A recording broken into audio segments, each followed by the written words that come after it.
এই দিনটা একদম হঠাৎ করে ফোন আসছিল। তো আমি আমরা দুপুরবেলা ঘুমাইতেছিলাম, তো আপনার ভাইয়ের ফোন আসছে। তো ফোন পাওয়া মাত্রই ঘুম চোখে তাড়াতাড়ি রেডি হইলাম, রেডি হইয়া জোগাড় টোগাড় একদম ফুলফিল হইয়া বের হয়েছি। দেখেন চোখে এখনও ঘুম ঘুম, আমি এত ঘুম পাগলা মানুষ। তো আসসালামু আলাইকুম, আপনারা সবাই কেমন আছেন? আমি তো আলহামদুলিল্লাহ ভালোই আছি। তো এই ঘুম ঘুম চোখে একদম গাড়িতে উঠি কেমন জানি আমি ঢুললে পড়ি, আর আমার যে ঘুম, প্রচণ্ড ঘুম। তো বের হয়েছি, কারণ বের হইয়া তো আমার চাচায় ফোন দিছিল, আমি চাচার বাসায় আইসাও পড়ছি, আইসেই আমি কাজে লাগিয়ে পড়ছি। তো আমি আজকে আইসেই সন্ধ্যাবেলা হয়ে গেছে, একদম মাগরিবের আয়োজন, ইশারা 7টা বাজে, ইশারা আজান দেয় নাই, 7টা বাজে তখন আমি রান্নাটা চড়াই দিছি, আইসেই কুটাকাটি শুরু করে দিছি। তো রান্নাটা চড়াই দিছি।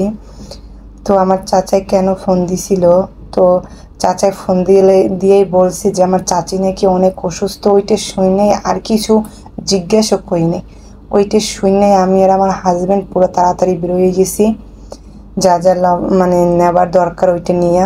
তো আইসা দেখি পুরাই অবস্থা খারাপ, আমার চাচি পুরাই অসুস্থ, আর চাচাইও বাসায় ছিল না।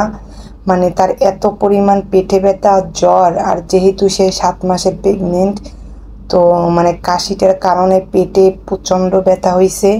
আর ব্যথায় সে কি বলবো, আমি আইসা দেখে পুরো হতবাক হয়ে গেছি। তো পরে আমি এত বকাবকি শুরু করছি যে কেন আগে বলে নাই, 1 সপ্তাহ যাবত নাকি জ্বর। তো এই জন্য আর কি এই অবস্থা, কাশতে কাশতে পেটে প্রচুর ব্যথা হয়ে গেছে। আর ডাক্তারের কাছেও যায় নাই, ঘরেই ট্রিটমেন্ট করছে, ওই শরবত টরবত মালটা মোটা ঘরেই খাইছে, ডাক্তারের কাছে যায় নাই ওষুধ পানি।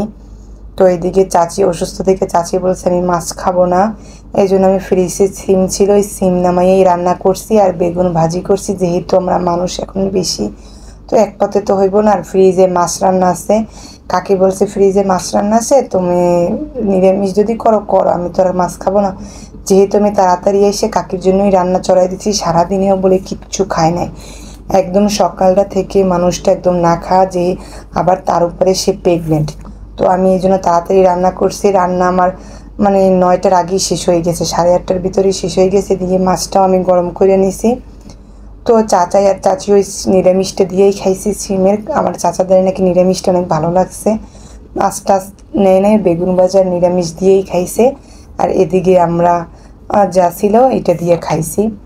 তো চাচি এত অসুস্থ, সবাই তার জন্য দোয়া করবেন।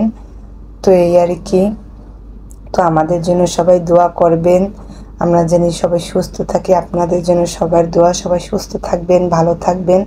আসসালামু আলাইকুম।